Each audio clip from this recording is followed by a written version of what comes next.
Kembali lagi di Cerita Cinta Channel. Jangan lupa like, comment, and subscribe ya. Terima kasih.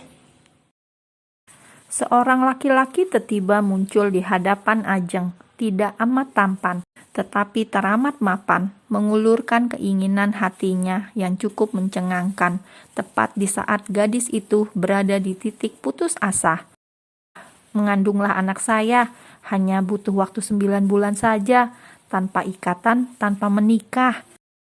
Perempuan yang terlihat sendu dengan pelupuk mata basah itu bergegas menghapus buliran bening di pipinya.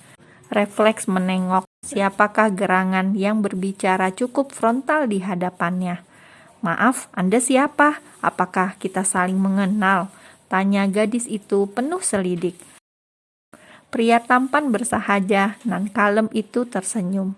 "Saya Abimanyu, kebetulan saya tengah mencari ibu pengganti dan saya rasa Anda sangat cocok sesuai dengan kriteria saya," ucap pria itu datar.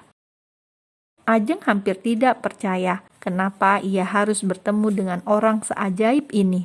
Mengandung anaknya tanpa menikah, bad idea.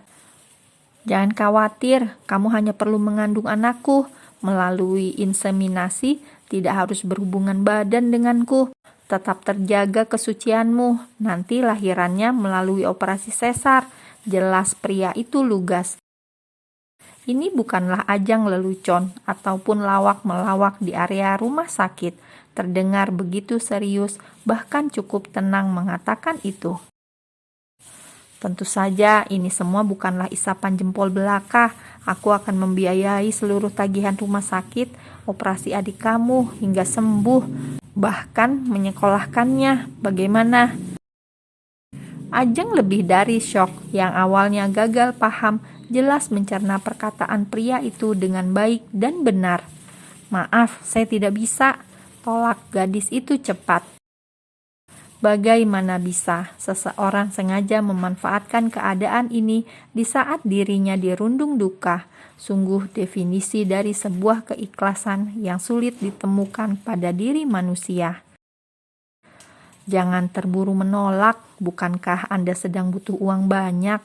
Adikmu butuh pertolongan medis segera." Ajeng nampak gamang, berada dalam persimpangan kegalauan hatinya. Apakah ini sebuah pertolongan untuknya atau malah ujian darinya? "Bagaimana dengan tawaran saya?" Pria itu tidak menghiraukan kegalauan perempuan itu, melainkan lebih fokus dengan maksud tujuannya.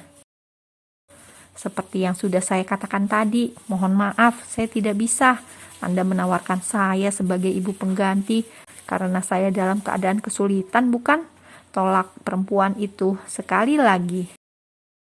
Tak ada kata basa-basi lagi. Memang pada kenyataannya seperti itu. Ada uang, tentu penawaran itu sepadan. "Saya tidak punya banyak waktu untuk bernego. Saya pastikan kesempatan langka ini tidak akan datang berulang kali. Kalaupun Anda menolak, saya bisa dengan mudah membeli rahim orang lainnya. Tapi untuk Anda sendiri, mungkin nyawa adik Anda tidak bisa terselamatkan karena lambat operasi." Ajeng tentu saja tidak ingin kehilangan adik satu-satunya, hanya Hanan yang ia punya setelah kedua orang tuanya meninggal. "Saya jamin operasi adik Anda akan segera dilaksanakan hari ini juga, jika Anda sepakat dengan perjanjian ini, Ajeng." "Dari mana Anda tahu nama saya? Sebenarnya siapa Anda?" Pria itu tidak menjawab, hanya tersenyum seraya menatap adik Ajeng yang tergolek lemah di atas bed rumah sakit. "Pikirkan baik-baik, adikmu membutuhkan penanganan segera. Ini kartu nama saya. Kamu boleh menghubungi saya dalam waktu 2 kali 24 jam. Tidak ada panggilan atau pesan yang masuk, dianggap gagal." Gadis itu menerima kartu kecil dengan nama terang Abimanyu Prayogo, seorang pengusaha sukses dengan jabatan mentereng. Namun nampaknya ia tidak begitu peduli, terus berpikir bagaimana caranya mendapatkan uang banyak, cepat, tanpa harus menggadaikan rahimnya. Pria itu hanya memberikan waktu 2 kali 24 jam.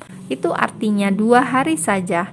Tentu itu tidak cukup untuk memikirkan hal yang krusial seperti ini. Hanya mengandung anaknya, tidak harus ada ikatan, tidak perlu juga menikah. Setelah lahir, juga tidak akan bermasalah karena tidak sempat berhubungan badan. Gumam Ajeng terngiang-ngiang perkataan pria itu. Kenapa harus meminjam rahim? Apakah istrinya bermasalah? Ya Rob, apakah ini boleh? Batin Ajeng teramat galau. Malam ini perempuan itu masih terjaga hingga larut, bahkan karena harus merawat dan menjaga adiknya yang saat ini mengalami cedera serius sampai tidak masuk kerja. Biaya rumah sakit yang semakin banyak dan diharuskan operasi karena cedera kaki dan tangan hingga luka berat. Entah di jam berapa, gadis itu terlelap di kursi tunggu hingga terdengar kumandang subuh menyapa. Lekas mengambil wudhu, menunaikan 2 rakaat kusuk. Diakhiri dengan salam dan doa kebaikan. Sudah 2 hari absen dari toko tempat kerjanya. Sore juga izin menjaga kafe lantaran adiknya tidak ada yang menjaganya. Selepas sholat kembali ke ruang rawat. Hari sudah berganti, tetapi sepertinya nasib baik belum berpihak padanya. Tidak ada tanda-tanda orang yang telah membuat adiknya celaka muncul untuk bertanggung jawab. Sesungguhnya, Ajeng sangat berharap ada pertolongan lainnya selain harus menyewakan rahimnya. Pagi Mbak, bagaimana dengan kesiapan biaya untuk operasi Ananda Hanan? Kondisi pasien akan mengalami cacat fisik seumur hidup bila tidak segera ditangani dengan baik. Apa boleh dilakukan operasinya terlebih dahulu dok? Biayanya menyusul, akan saya usahakan segera. Pinta Ajeng memohon. Prosedur rumah sakitnya begitu Mbak, kami hanya menjalankan tugas sesuai aturan, kata dokter yang menangani adiknya cukup jelas. Ajeng semakin kalut saja, bagaimana nasib adiknya nanti kalau beneran tidak bisa jalan atau bahkan akhirnya tidak mempunyai kaki.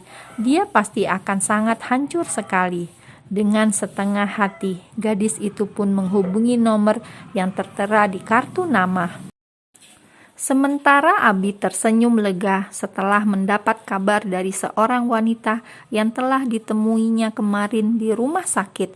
Pria itu bahkan sudah mengatur waktunya untuk bertemu siang ini di rumah sakit.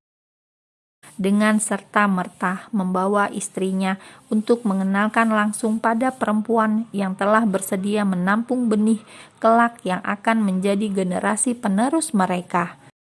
Siang itu pertemuan dilakukan di sebuah kafe sekitar rumah sakit. Ajeng nampak sudah menunggu dengan gelisah. Dari radius beberapa meter pintu masuk, terlihat seorang wanita cantik menggandeng pria rupawan yang kemarin menemuinya. Ajeng mengangguk hormat dengan sambutan lembut, sementara Vivi terlihat sinis menatap dari bawah ke atas. Sesungguhnya ia kurang setuju melihat Ajeng yang begitu cantik. Tentu saja takut kalau suaminya akhirnya kepincut. Kenapa harus dia mas? Tanya Vivi bernada protes setengah berbisik. Kamu keberatan? Tidak ada hal yang perlu kamu khawatirkan sayang. Dia hanya menjadi ibu pengganti tanpa harus berhubungan langsung denganku. Bukankah kamu sudah sepakat kemarin? Vivi memang menginginkan keturunan dari suaminya sendiri, mengingat dirinya tidak bisa hamil. Rahim perempuan itu bahkan sudah diangkat karena sebuah penyakit menimpanya. Apa saja yang aku dapat selain uang? Tanya Ajeng, mulai membuat kesepakatan. Ia sudah yakin dengan keputusannya. Tentu saja biaya rumah sakit dan pengobatan hingga sembuh untuk adikmu. Hidup terjamin hingga pendidikannya aku akan menanggung, asalkan kamu mau mengandung anakku. Selama 9 bulan saja, tanpa ikatan pernikahan. Prosedur seperti yang sudah aku bilang kemarin, setelah anak itu lahir, kamu tidak boleh menuntut apapun dan menyerahkan bayi itu pada kami sepenuhnya. Papar Abi cukup jelas dan gamblang. Bagaimana? Tanya Abi memperjelas. Tidak ada pilihan, membuat gadis itu mengangguk setuju. Oke, saya akan pastikan hari ini juga adik Anda memasuki ruang operasi. Persiapkan saja dirimu untuk prosedur inseminasi yang akan dijalani. Apakah hari ini? Tanya Ajeng setengah gamang. Lebih cepat, lebih baik. Ingat ya, jangan menuntut apapun setelah ini. Saya akan kembali beserta surat kontraknya nanti, ujar pria itu lugas. Tapi Tuan, bisakah saya menerima uangnya terlebih dahulu untuk memastikan operasi adik saya benar-benar berlangsung hari ini? Baiklah, saya akan transfer separuh untuk uang muka, sisanya setelah semua beres. Mereka pun bertukar nomor ponsel dengan Abi menunjukkan bukti transfer sejumlah uang setelah mendapat nomor rekening yang dikirim perempuan itu. Satu masalah telah usai yang tentunya akan muncul masalah lain yang tak kalah pelik. Bagaimanapun ia harus mengandung dari benih suami orang lain, bukan hanya konyol, tetapi cukup mencengangkan, meresahkan, dan tidak pernah terbesit dalam hatinya.